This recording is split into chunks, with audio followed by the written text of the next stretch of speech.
Hello everyone, this is Priyanka Kumar and welcome back to my channel. आज बात करूंगी numerology के उस एस्पेक्ट के बारे में कि न्यूमरोलॉजी कैसे आपके फाइनेंशियल जर्नी में आपको गाइड की तरह हेल्प करता है। कुछ सीक्रेट्स आपके सामने रिवील करूंगी आपके बर्थ डेट के हिसाब से। तो आज बात करने वाली हूँ उन लोगों के बारे में जो बॉर्न हुए हैं किसी भी मंथ में 1st, 10th, 19th या फिर 28th को, यानी कि आप बर्थ नंबर 1 के हैं।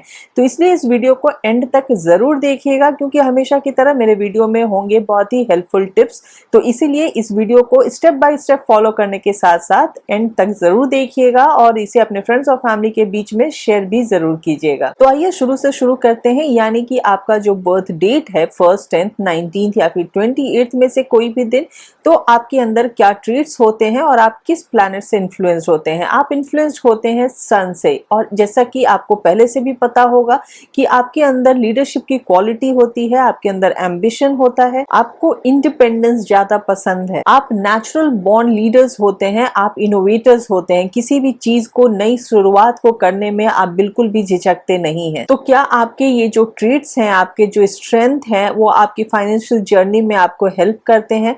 इसी के बारे में और भी ज्यादा समझेंगे कि किस तरीके से आपके ही ट्रेट्स आपकी कभी स्ट्रेंथ बन जाते हैं और कभी आपकी वीकनेस बन जाते हैं और वही चैलेंज बनकर आपके सामने आ जाते हैं। आप बहुत ही स्ट्रॉन्ग विल पावर के होते हैं, आपके अंदर डिटर्मिनेशन भरा होता है, और ये जब आपकी स्ट्रेंथ होती है तो आप कोई भी डिसीजन लेने में बहुत ही क्विक होते हैं, बहुत ही डिसाइसिव होते हैं, ज्यादा हिचकिचाते नहीं है। वहीं पे जब आपकी ये वीकनेस बन जाती है तो आप कोई भी हेस्टी डिसीजन लेते हैं और वहां पे थोड़ी सी फाइनेंशियल प्रॉब्लम हो जाती है, कुछ मिस स्टेप आप ले लेते हैं।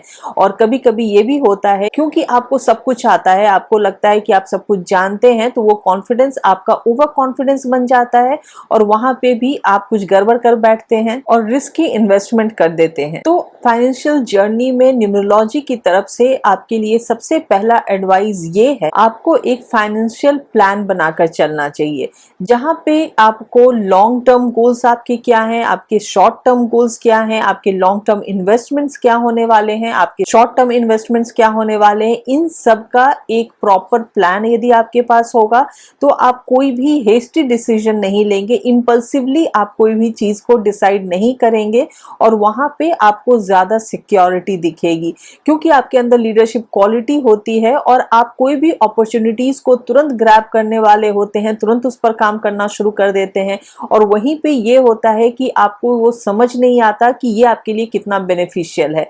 तो वहां पे आपको थोड़ा सा केयरफुल रहना है। और आप कैसे केयरफुल रहेंगे, सिर्फ बोलने से तो केयरफुल नहीं रह सकता कोई। तो इसलिए जब आपके पास एक प्रॉपर प्लान होगा, जहां आपको पता होगा कि आपके लिए लॉन्ग टर्म प्लानिंग क्या है, आपके लिए शॉर्ट टर्म प्लानिंग क्या है, वहां पे आपकी डिसीजन भी सही होगी और आपका इनिशिएटिव लेना भी फ्रूटफुल होगा। नेक्स्ट एडवाइस ये है, क्योंकि आप रिस्क टेकर होते हैं, क्योंकि आप नॉलेजेबल होते हैं, आपके अंदर लीडरशिप क्वालिटी होती है, और अक्सर ये देखा जाता है कि जो बर्थ नंबर 1 के लोग होते हैं उनका गैम्बलिंग या स्टॉक्स, शेयर्स, इन सब में बहुत ज्यादा इंटरेस्ट होता है और वो बिना सोचे समझे वो रिस्क लेते हैं, पैसे लगा लेते हैं और कभी कभी उनको बहुत भारी नुकसान भी झेलना पड़ता है। तो यहाँ दूसरा एडवाइस ये है कि आप अपने इन्वेस्टमेंट को डाइवर्सिफाई करें। मैं ऐसा नहीं कह रही हूँ कि आप स्टॉक में या शेयर्स में आप पैसे नहीं लगाएं, यदि आपको उसकी अच्छे से समझ है तो आप उसमें पैसे लगा सकते हैं, लेकिन ऐसा नहीं कि सिर्फ उसी में पैसे लगाएं, आप उसको डाइवर्सिफाई करें, कहीं रियल एस्टेट में पैसे लगाएं, कहीं शेयर्स में पैसे लगाएं, कहीं म्यूचुअल फंड्स वगैरह होते हैं उसमें सोच समझकर पैसे लगाएं, लेकिन अपने इन्वेस्टमेंट को आप डाइवर्सिफाई करें, किसी भी एक चीज पर अपने सारे पैसे नहीं लगाएं। नेक्स्ट इंपॉर्टेंट एडवाइस ये है कि जो नंबर 1 के लोग होते हैं वो बहुत जल्दी सुपरफिशियली चीजों को समझते हैं और उसके अकॉर्डिंगली काम करते हैं, लेकिन आपको वेल एजुकेटेड रहना है फाइनेंशियल न्यूज के बारे में। जो भी अपडेट्स नए हैं उसके बारे में आप अवेयर रहें, वेल इन्फॉर्म्ड डिसीजन लें। उसके लिए कोई वर्कशॉप अटेंड करना हो, कोई वेबिनार आपको अटेंड करना हो, जो फाइनेंशियल न्यूज आते हैं उससे हमेशा अपने आप को अपडेटेड रखें। आप जो फाइनेंस के बारे में कुछ बुक्स आते हैं, स्ट्रैटेजीज के बारे में बुक्स आते हैं, इन सभी को पढ़ते रहें और उसके बाद वेल इन्फॉर्म्ड होने के बाद ही कोई डिसीजन ले, क्योंकि आप अपॉर्चुनिटीज को ग्रैब करने वाले होते हैं, तो यदि आप अवेयर रहेंगे कि क्या चीज आपके लिए बेनिफिशियल है और तब आप यदि डिसीजन लेंगे तो आपके लिए ज्यादा बेनिफिशियल होगा। नेक्स्ट इंपॉर्टेंट एडवाइस ये है, स्पेशली नंबर 1 वालों के लिए, कि आप एक सेफ्टी नेट बनाकर रखें। कम से कम तो 6 महीने 8 महीने तक का एक प्रोविजन रखें जहां पे आपको कोई फाइनेंशियल प्रॉब्लम ना हो, उतना आपके पास पैसे हो। क्योंकि जैसा मैंने कहा कि आप तुरंत डिसीजन लेते हैं और कहीं भी आपके पैसे का नुकसान भी हो जाता है। आपकी जो लाइफस्टाइल ऐसी होती है, आपका जो बिहेवियर ऐसा होता है, उससे आप रिच लगते हैं लोगों को, लेकिन हमेशा आपके पास मनी होती नहीं है। इसलिए लोगों को लगता है कि यदि आपको कोई प्रॉब्लम भी है तो आप बस उसे फेक कर रहे हैं, आपको कोई ऐसी प्रॉब्लम है नहीं मनी की। तो इसीलिए अपनी प्रॉब्लम का सॉल्यूशन तो आप ही को निकालना पड़ेगा। अपना एक सेफ्टी नेट बनाकर रखें जहां पे कि आपके पास 6 महीने की कम से कम तो पैसे हो और उसके बाद ही आप कहीं पैसे इन्वेस्ट करें, ताकि आपको कोई भी फाइनेंशियल चैलेंजेस ना फेस करना पड़े फ्यूचर में। नेक्स्ट एडवाइस ये है, क्योंकि आप एक बॉर्न लीडर होते हैं, तो लीडर वही होता है जिसको लोग फॉलो करें। तो आपके जो भी फॉलोअर्स हैं, आपके जो भी ऐसे लोग हैं जो आपकी बातों को समझते हैं, लाइक माइंडेड लोग हैं, उनके साथ हमेशा बातचीत बना कर रखें, उनके साथ कोलैबोरेट करके रखें, एक टीम बना कर रखें।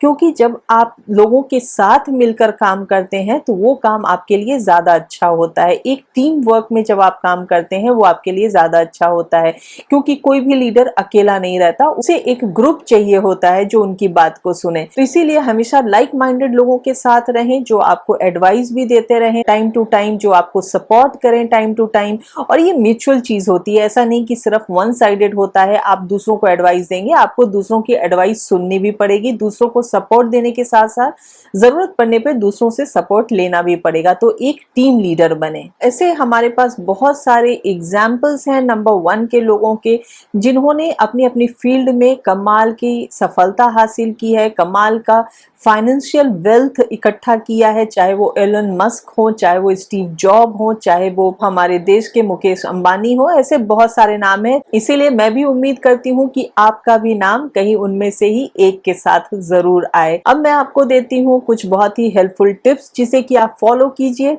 यदि आप नंबर 1 के हैं स्पेशली, यानी कि आप फर्स्ट को बॉर्न हुए हैं किसी भी मंथ में, तो अक्सर आपके साथ यही देखा जाता है कि आपको जो न्यू आइडियाज होते हैं वो ज्यादा थ्रिलिंग लगते हैं, वो ज्यादा एक्साइटिंग लगते हैं रादर देन मनी के। आप ये नहीं सोचते हैं कि उस आइडिया से आप मनी वेल्थ कितना इकट्ठा करेंगे, आइडियाज के ऊपर आपका ज्यादा फोकस रहता है। तो इसीलिए आपको ये समझने की बहुत जरूरत है कि क्या वो आइडिया आपको उतना ही फाइनेंशियल गेन देगा। अब आप क्योंकि जान चुके हैं कि आपकी पर्सनालिटी का ये ट्रेट है, तो इस बात पर आप जरूर ध्यान दीजिएगा।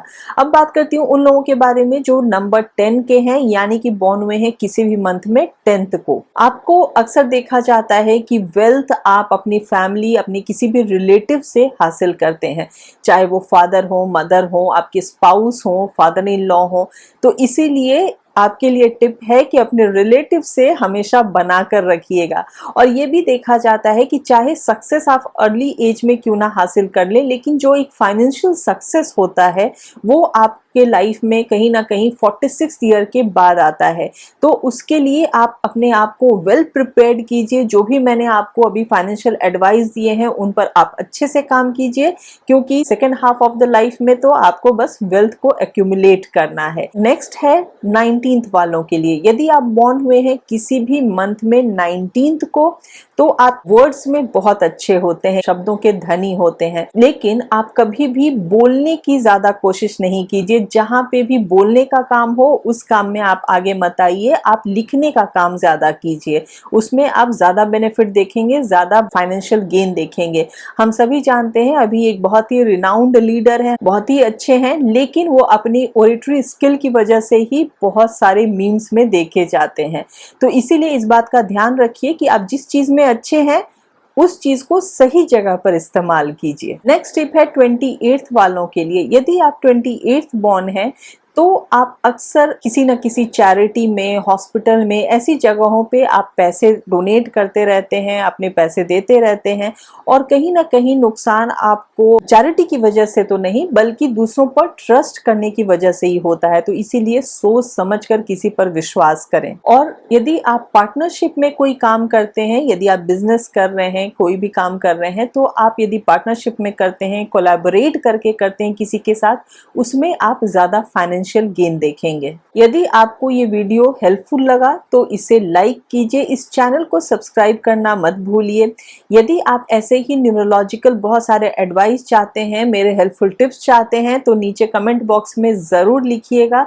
और यदि आप कुछ और भी जानना चाहते हैं न्यूरोलॉजी के बारे में तो वो भी लिखिएगा। यदि आप मुझसे न्यूरोलॉजी रिपोर्ट बनवाना चाहते हैं तो मेरे वेबसाइट numberworks.com के थ्रू या फिर मेरे व्हाट्सएप नंबर के थ्रू आप मुझसे कंसल्ट कर सकते हैं। मैं नेक्स्ट वीडियो में फिर आपसे मिलूंगी ऐसे ही बहुत सारे फाइनेंशियल टिप्स के साथ, हर नंबर्स के लिए। तो मैं यही उम्मीद करूंगी कि आप हमेशा अच्छे फाइनेंशियल डिसीजंस लीजिए, अपने आप को फाइनेंशियली सिक्योर रखिए।